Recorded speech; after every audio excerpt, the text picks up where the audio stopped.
What's up, everybody? Joe Brown with the Heresy Financial Show here, and I went back and forth on whether or not I should make a video about this. A little bit out of left field, but recently Elon Musk challenged Putin to basically a fight to the death, a cage match, and he said the stakes are Ukraine. Winner gets Ukraine.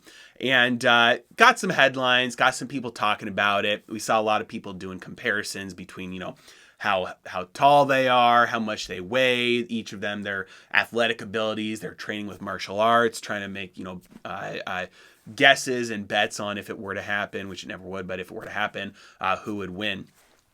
And comes across as kind of funny, but as I was thinking about it, a couple of thoughts popped into my mind about it that I thought were kind of important to share. Number one, it actually makes sense.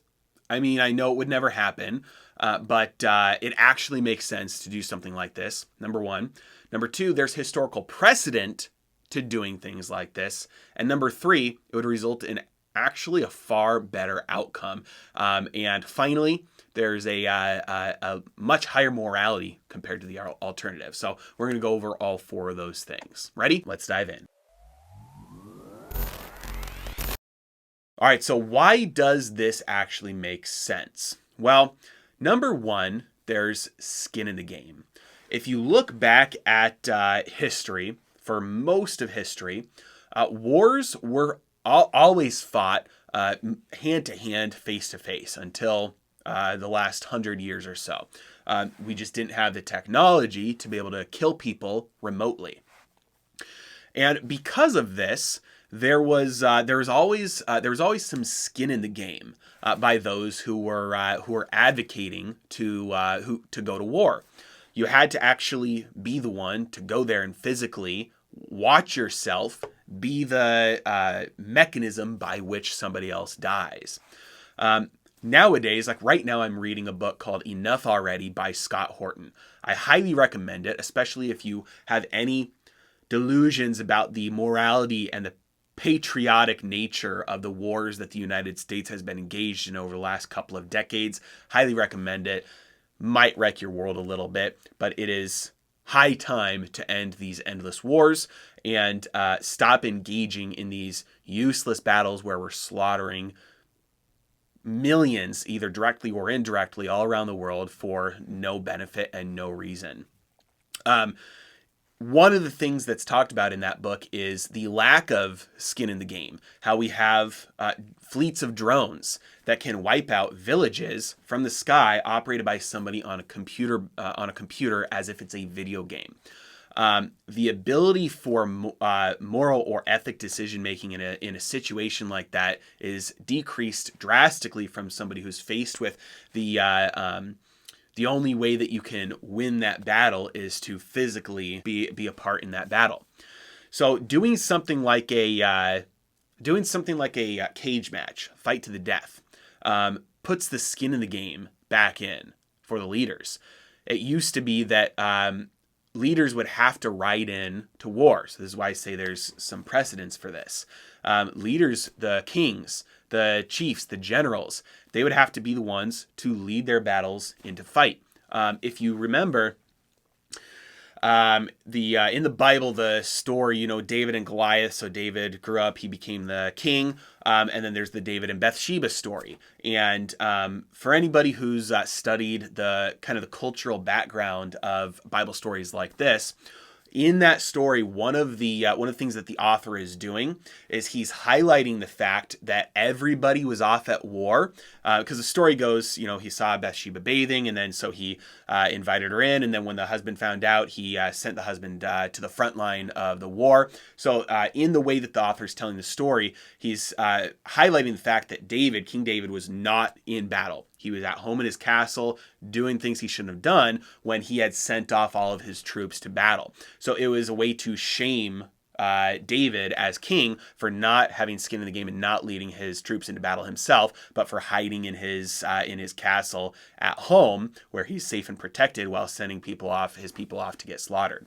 And that was a big shameful thing. So the author was highlighting that because especially at the time, it was normal for kings to have to ride into battle at the front. That's why kings died so early. If you look at all the Roman emperors, all the ones who didn't die of natural deaths or from poisoning or assassination. They would have to go off. They would be engaged in reckless behavior. There was skin in the game there, because the troops were like, all right, you try and send us off by ourselves. We might not be anywhere near as effective if we know that you believe in it enough to lead us into battle yourself. So having a leader have to have that skin in the game and go into battle themselves decreased a lot of the massive potential for war and death throughout history, compared to what we have today, which is no leaders go into battle themselves. They just give the authorization, and then people with buttons engage in the slaughtering of whoever they want.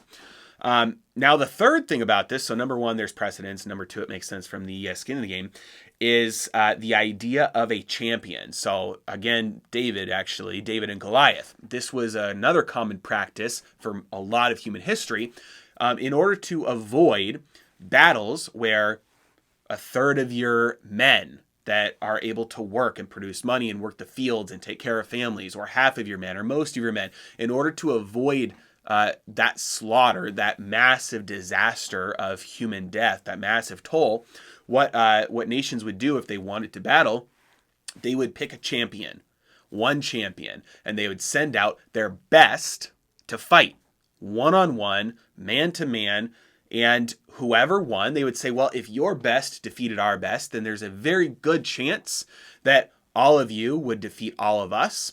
And so we'll just give up. We'll just accept that as defeat, and that way we all avoid dying, and we'll just accept the results of this. We only have to deal with one death. So that was the story of David and Goliath. Goliath was their champion. The Israelites sent out David as their champion because nobody wanted to fight Goliath. So David said, I'll do it. And that's why the story goes that they were so scared, because they were like, we sent out our best, who was a giant. You sent out this little short, tiny little kid. And so if your worst can defeat our best, like, they were terrified, and that's why they ran away. And it was, a resounding victory. But it was a very normal thing to send out your champion, have champions fight on behalf of the entire nation, of the entire military, so that you didn't have to risk the slaughter of both sides, because everybody wanted to avoid that. And so in a situation like this, like, it sounds funny, but sending out two champions and having the stakes be winner take all, there's historical precedence for that. If you want one more book recommendation that touches on some of the topics I've been talking about here, I would recommend Skin in the Game by Nassim Taleb. Talks about a lot of these things that I've been discussing in this book. I read that book every year. I've read it many times. And the other one was Enough Already by Scott Horton. It is time to end these ridiculous, costly, from both a money and a life standpoint, endless wars. And so recommend those two things. As always, thank you so much for watching. You guys have a great day.